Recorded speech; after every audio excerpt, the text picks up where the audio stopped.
কথা ধারাবাহিকের নতুন পর্বে দেখা যায় যে এভির ছোটকার কথা মতো এভিও কথাকে এক করতে দুজনকে একসাথে ডান্স করার ঘোষণা দিল মিস্টার রয়।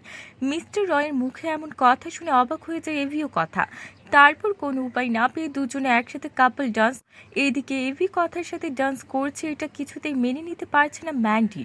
তারপর প্রান্তিক ম্যান্ডির কাছে এসে বলে, তুমি আমার সাথে ড্যান্স করবে। ম্যান্ডি এভিকে রাগাতে শেষমেশ প্রান্তিকের কথায় রাজি হয়ে গিয়ে প্রান্তিকের সাথে ড্যান্স করতে শুরু করে দিয়েছে। এদিকে ম্যান্ডি প্রান্তিকের সাথে ড্যান্স করছে দেখে রেগে যায় এভি। ম্যান্ডিকে মারতে আসলে এভিকে থামিয়ে দেয় কথা। এদিকে ড্যান্স করতে গিয়ে কথার ব্লাউজের ফিতা ছিঁড়ে গেলে সঙ্গে সঙ্গে কথাকে আড়াল করে কথার সম্মান রক্ষা করে এভি। তারপর বাড়িতে আসলে কথা এভিকে বলে, ম্যান্ডি প্রান্তিকের সাথে ড্যান্স কেন করলো এটা আপনাকে জানতে হবে।